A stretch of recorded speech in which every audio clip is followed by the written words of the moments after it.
grâce, peuple de Dieu. Seigneur, je te rends grâce et je te bénis. Merci, Père, pour cet instant, pour le contrôle.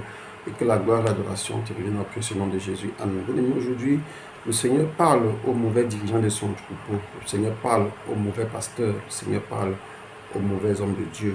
Et le Seigneur les complainte contre eux parce qu'ils ont mal dirigé le troupeau. Dans le livre d'Ézéchiel, chapitre 34, à partir du verset 2, le Seigneur dit: ainsi parle le Seigneur éternel, malheur aux pasteurs d'Israël, malheur aux pasteurs qui se paissent eux-mêmes. Les pasteurs ne devraient-ils pas perdre le troupeau? Oui, il y a des pasteurs qui ne pensent qu'à eux-mêmes. Ils disaient que l'homme d'abord, si Dieu a donné, c'est d'abord pour lui. S'il ne donne pas, s'il ne se prend pas en charge lui-même d'abord, même Dieu va se fâcher. Non, bien aimé, le Seigneur t'a mis là, c'est pour perdre le troupeau. Le Seigneur t'a mis là, c'est pour diriger son troupeau. La priorité, c'est le troupeau. La priorité, c'est l'œuvre de Dieu. On voit aujourd'hui des pasteurs qui cherchent d'abord à s'enrichir, avoir beaucoup d'argent. Quand il a accumulé, il dit: Dieu m'a béni. Oui, quand Dieu l'a béni, maintenant, il peut maintenant se stabiliser et commencer à s'occuper du troupeau. J'ai vu un autre la dernière fois, il disait sur les réseaux sociaux comment il fait des voyages de 40 millions tous les mois. Ce n'est pas interdit, bien évidemment, mais cependant, quand tu fais tes voyages de 40 millions, c'est pour gagner des âmes, bien c'est pour faire quoi exactement? Est-ce que c'est pour gagner des âmes? Parce qu'il ne faut pas seulement dire que tu fais des voyages de 40 millions, mais il faut aussi dire, dans les voyages de 40 millions que tu fais, tu gagnes des âmes, tu amènes des âmes au Seigneur, tu guéris des malades. Oui, le Seigneur guérit des malades à travers toi. Tu impactes. Il a parlé de 40 millions de ces voyages mensuels, mais cependant, il ne nous a pas présenté l'impact de ces voyages-là sur le peuple de Dieu.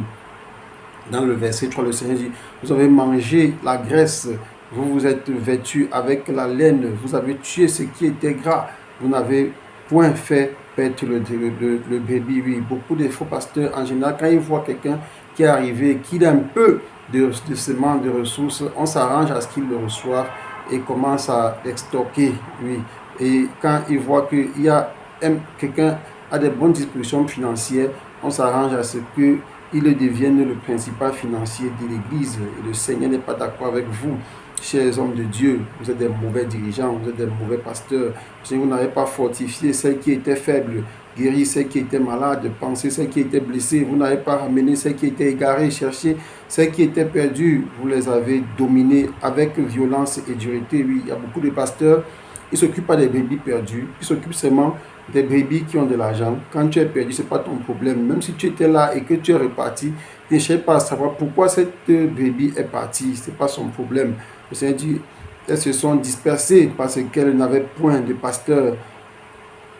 Elles sont devenues la proie de toutes les bêtes des champs.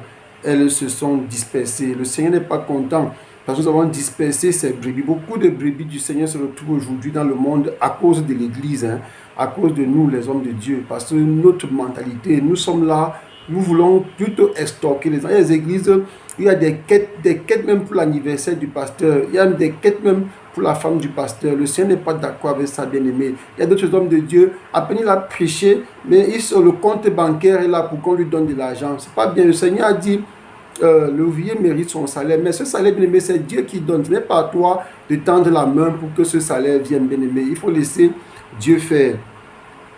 Et au verset 11, le Seigneur dit donc: car ainsi parle l'Éternel, voici, j'aurai soin moi-même de mes brebis et j'en ferai la revue. Et pour continuer, le Seigneur dit: c'est moi qui ferai perdre mes brebis, c'est moi qui les ferai reposer, dit le Seigneur l'Éternel. Le Seigneur dit qu'il prendra soin de ses brebis.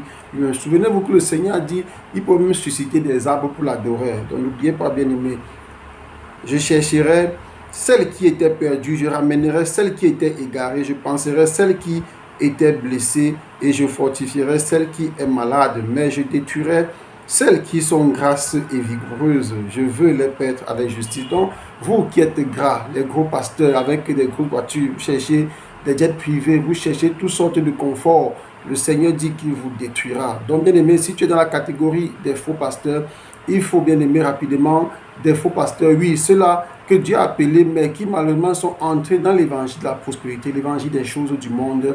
Il y en a même qui ont donné leur vie plutôt à Satan en adhérant dans des loges et ils ne peuvent plus sortir à cause du candidaton. Donc, bien aimé, le Seigneur te met en garde aujourd'hui. Le Seigneur demande d'abandonner cela parce que ce n'est pas dans cette dans cette voie-là qui t'attend, le Seigneur t'attend sur la voie du salut. Et comme beaucoup ne peuvent plus revenir sur le chemin à cause du candidaton, comme j'ai dit, le Seigneur dit lui-même, il prendra les choses en main. N'est-ce pas le même Dieu qui nous a appelés, bien-aimés? Donc si nous sommes incapables de travailler, il va lui-même faire le travail. Donc ne pensons pas que si nous ne pouvons pas travailler, le travail va s'arrêter. Non, Dieu trouvera toujours un moyen de faire son travail. On avait dit, si Dieu voulait que tout le monde se convertisse en une fraction de seconde, il le ferait tout de suite. Mais sauf que le Seigneur passer par nous, afin que les gens voient sa gloire.